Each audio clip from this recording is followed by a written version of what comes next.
मेरे सभी प्यारे विद्यार्थियों को नमस्कार। आज का जो हमारा टॉपिक है तो वो टॉपिक है ईस्ट इंडिया कंपनी के समय में हरियाणा, मतलब जब हरियाणा पर अंग्रेज़ों का अधिकार हो गया था तो उस वक्त से क्या क्या क्वेश्चन बनते हैं जिस वक्त हरियाणा अंग्रेज़ों के अधीन था।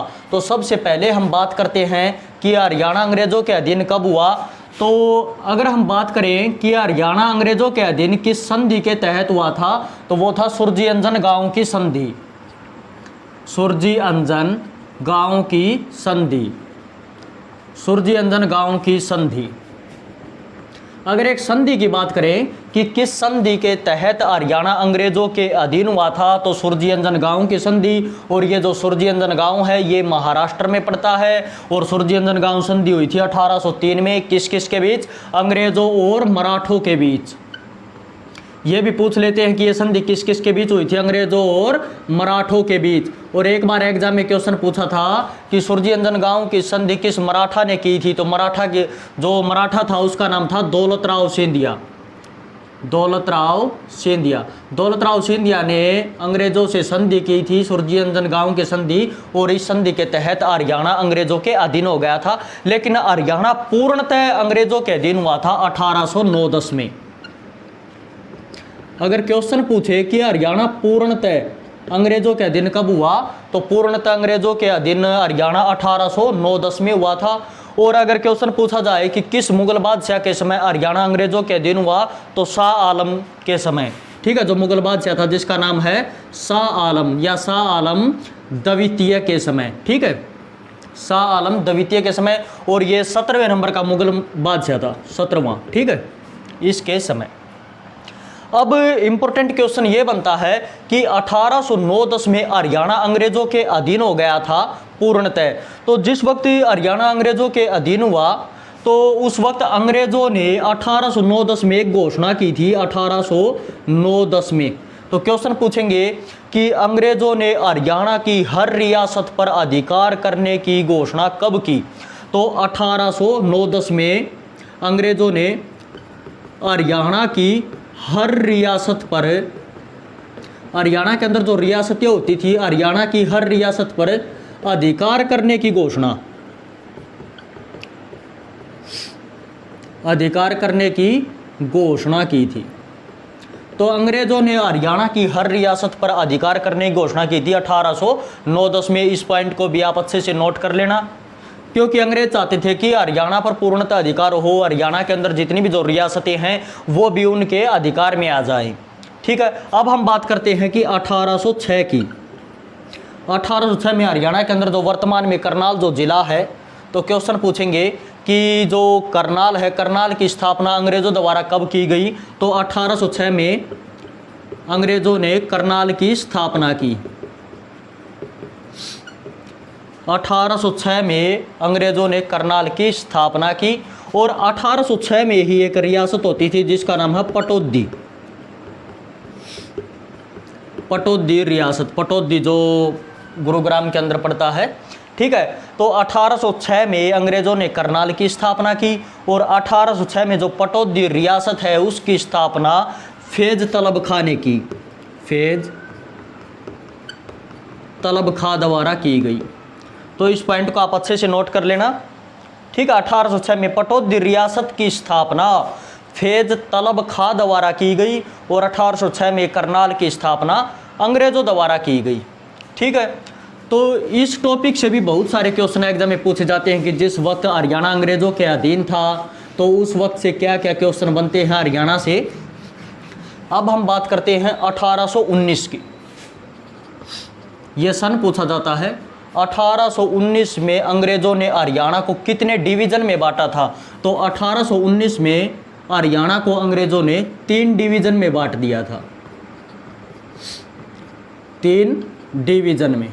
तो इस पॉइंट को आप अच्छे से नोट कर लेना। 1819 में अंग्रेजों ने हरियाणा को 3 डिवीज़न में बांट दिया था। क्वेश्चन पूछेंगे कितने डिवीज़न में? 3 डिवीज़न में। कब? 1819 में। अब हम बात करते हैं 1833 की। 1833 में अंग्रेजों ने जिलों के प्रशासन का बार कलेक्टर को सौंप दिया था, कलेक्टर को सौंप दिया था। यह भी क्वेश्चन पूछा जाता है कि अंग्रेजों द्वारा जिलों के प्रशासन का भार कलेक्टर को कब सौंपा गया, तो 1833 में ये सन पूछा जाता है। ठीक है, अंग्रेजों द्वारा जिलों के प्रशासन का भार कलेक्टर को कब सौंपा गया, तो 1833 में। और 1833 में ही जिलों को अंग्रेजों ने क्या किया, अंग्रेजों ने जिलों को तहसीलों में बांट दिया, जिलों को तहसीलों में बांट दिया। और जो तहसील होती थी और तहसील को जेलों में बांट दिया। तो इन पॉइंटों को आप अच्छे से नोट कर लेना। अंग्रेजों ने जिलों को तो तहसील में तब्दील कर दिया, मतलब जिलों को तो तहसील में बांट दिया, और जो तहसील थी तहसील को जेलों में बांट दिया। ठीक है, और 1833 में जिलों के प्रशासन का भार कलेक्टर को सौंपा गया। तो ये सन पूछते हैं कब सौंपा गया, तो 1833 में। ठीक है, और एक पॉइंट और बनता है इंपॉर्टेंट कि अंग्रेजों द्वारा हरियाणा का जो क्षेत्र था उसको 5 भागों में कब बांटा गया, तो 5 भागों में 1833 में बांटा गया। तो इस पॉइंट को भी आप अच्छे से नोट कर लेना। 1819 में तो अंग्रेजों ने हरियाणा को 3 डिवीजन में बांटा। ठीक है, और 1833 में अंग्रेजों ने हरियाणा को 5 भागों में बांटा, या 5 क्षेत्रों में बांटा, 5 भागों में बांट दिया था। ठीक है, तो इन पॉइंटों का आप अच्छे से नोट कर लेना। और 1833 में ही एक अकाल पड़ा था, 1833-34 में। ये क्वेश्चन बहुत बार एग्जाम में पूछा जाता है कि 1833-34 में जो अकाल पड़ा था उसे क्या कहते हैं। 1833-34 में जो अकाल पड़ा उसे नबिया अकाल कहते हैं, नबिया अकाल। क्वेश्चन पूछते हैं कि नबिया अकाल कब पड़ा, तो नबिया अकाल 1833-34 में पड़ा। ठीक है, या अंग्रेजों के समय में कौन सा अकाल पड़ा, तो 1833-34 में नबिया अकाल पड़ा था। तो इस पॉइंट को आप अच्छे से नोट कर लेना। ठीक है, अब हम बात करते हैं 1836 में अंग्रेजों के समय में दिल्ली अखबार कब निकाला गया, तो 1836 में दिल्ली अखबार, ये इंपॉर्टेंट है, दिल्ली अखबार। क्वेश्चन पूछते हैं कि जो दिल्ली अखबार है वो कब निकाला गया, 1836 में निकाला गया, या दिल्ली अखबार का प्रकाशन कब हुआ, दिल्ली अखबार का प्रकाशन या दिल्ली अखबार कब निकाला गया, तो 1836 में निकाला गया था दिल्ली अखबार। ठीक है, अब हम बात करते हैं, ध्यान दें कि जो हरियाणा अंग्रेजों के अधीन कब हुआ था, 1803 में सूरजयंजन गांव के संधि के तहत, और पूर्णतः हरियाणा अंग्रेजों के अधीन 1809-10 में हुआ था। तो ये कौन सी शताब्दी है, तो ये है 19वीं शताब्दी। ठीक है, कई बार क्वेश्चन इतना इजी पूछ लेते हैं, क्वेश्चन तो इजी होता है लेकिन आंसर हम गलत कर देते हैं। ठीक है, क्योंकि कई बार कंफ्यूज हो जाते हैं। तो ध्यान दें कि हरियाणा अंग्रेजों के अधीन कब हुआ था, तो हरियाणा अंग्रेजों के अधीन 19वीं शताब्दी में हुआ था।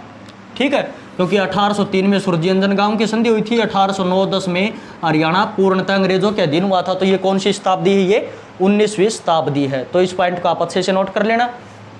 आगे हम बात करते हैं कि जो अंग्रेजों ने 87 गांव जागीर के रूप में किसको दिए थे। अंग्रेजों द्वारा 87 गांव जागीर के रूप में किसे दिए थे, राव तेज सिंह को। तो क्वेश्चन पूछते हैं कि अंग्रेजों ने 87 गांव जागीर के रूप में किसे दिए थे, तो राव तेज सिंह को दिए थे। कितने गांव दिए थे, 87 गांव, 87। ठीक है, तो इस पॉइंट को आप अच्छे से नोट कर लेना। आगे हम बात करते हैं कि अंग्रेजों के समय में हरियाणा में कितने गांव होते थे। तो अंग्रेजों के समय में हरियाणा में 3000 गांव होते थे।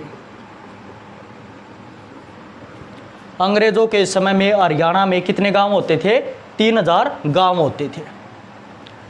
और अंग्रेजों के समय में हरियाणा में कितने प्रतिशत मुसलमान होते थे, तो हरियाणा में 28% तो होते थे मुसलमान,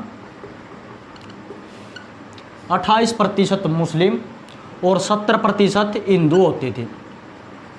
यह क्वेश्चन भी कई बार एग्जाम में पूछा जाता है कि अंग्रेजों के समय में कितने प्रतिशत हिंदू होते थे, तो 70% तो हिंदू होते थे और 28% मुस्लिम होते थे। ये क्वेश्चन भी एग्जाम में पूछा गया। और एक इम्पोर्टेंट क्वेश्चन बनता है कि हरियाणा के अंदर जो मुसलमान थे, जो मुस्लिम थे, तो उनमें हरियाणा के अंदर मुस्लिमों में कहाँ के मुस्लिम कृषक प्रमुख थे? तो हरियाणा में मुस्लिमों में, हरियाणा के अंदर जो मुसलमान थे उसमें गुरुग्राम के मेव कृषक प्रमुख होते थे। तो इस पॉइंट को आप अच्छे से नोट कर लेना, ये इंपॉर्टेंट पॉइंट है कि हरियाणा के अंदर जो मुस्लिम थे, अंग्रेज़ों के समय में जो मुसलमान थे, तो उनमें हरियाणा के अंदर कौन सी जगह के मुसलमान कृषक प्रमुख थे? तो जो मेव होते हैं, मेव मुसलमान को ही बोलते हैं, तो गुरुग्राम के मेव कृषक प्रमुख होते थे। ठीक है, तो इस पॉइंट को आप अच्छे से नोट कर लेना। आगे हम बात करते हैं, अंग्रेज़ों के समय में जो गाँव में जो राजस्व की वसूली की जाती थी, अंग्रेज़ों के समय में जो राजस्व कर की वसूली की जाती थी, राजस्व कर की वसूली, तो राजस्व कर की वसूली किसके द्वारा की जाती थी? तो राजस्व कर की वसूली पटवारी द्वारा की जाती थी। तो अंग्रेज़ों के समय में हरियाणा में जो राजस्व कर की वसूली थी वो किसके द्वारा की जाती थी? तो वो पटवारी द्वारा की जाती थी। आगे हम बात करते हैं कि जो ईस्ट इंडिया कंपनी है, ईस्ट इंडिया कंपनी EIC, ध्यान दें, इन्हीं को बोलते हैं ई से ईस्ट, आई से इंडिया, सी से कंपनी। ईस्ट इंडिया कंपनी मतलब अंग्रेज़ों का अधिकार जो मतलब इंग्लैंड था, इंग्लैंड का अधिकार बाद में हुआ था। ठीक है, वहाँ से, उससे पहले वहाँ से एक कंपनी आई थी जिसका नाम था ईस्ट इंडिया कंपनी। तो ईस्ट इंडिया कंपनी ने भारत पर राज किया था। ठीक है, और बाद में नियंत्रण सीधा ब्रिटिश सरकार के पास चला गया था। तो ईस्ट इंडिया कंपनी का विरोध सबसे पहले हरियाणा में किसने किया था? तो ईस्ट इंडिया कंपनी का विरोध हरियाणा में सबसे पहले रोहतक के किसानों ने किया था, रोहतक के किसानों द्वारा। तो ईस्ट इंडिया कंपनी का विरोध हरियाणा में सबसे पहले किसने किया था? तो रोहतक के किसानों द्वारा। तो इस पॉइंट का आप अच्छे से नोट कर लेना कि ईस्ट इंडिया कंपनी का विरोध हरियाणा में सबसे पहले किसके द्वारा किया गया? तो रोहतक के किसानों द्वारा किया गया था।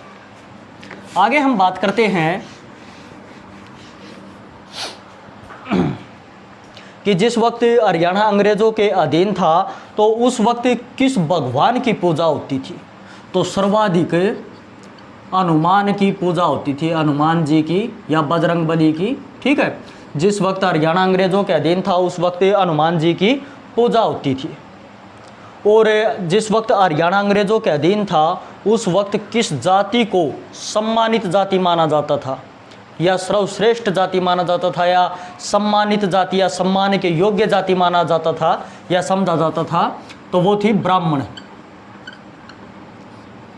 ठीक है, सम्मानित जाति। तो अंग्रेजों के समय में जो सम्मानित जाति होती थी वो ब्राह्मण होती थी। और किस भगवान की पूजा होती थी? तो हनुमान की पूजा होती थी। ठीक है, आगे हम बात करते हैं, जिस वक्त हरियाणा अंग्रेजों के अधीन था तो उस वक्त हरियाणा किस पर निर्भर होता था? तो उस वक्त हरियाणा कृषि पर निर्भर होता था, कृषि पर खेती करते थे उस वक्त। तो उस वक्त हरियाणा कृषि पर निर्भर होता था। और जिस वक्त हरियाणा अंग्रेजों के अधीन था तो उस वक्त हिसार, करनाल और रोहतक, जिस वक्त हरियाणा अंग्रेजों के अधीन था उस वक्त हिसार, करनाल, रोहतक ये रांगड़ मुसलमानों के लिए जाने जाते थे। कौन से मुसलमानों के लिए? ये क्वेश्चन भी एग्जाम में पूछा जा चुका, रांगड़ मुसलमानों के लिए। हिसार, करनाल, रोहतक रांगड़ मुसलमानों के लिए जाने जाते थे।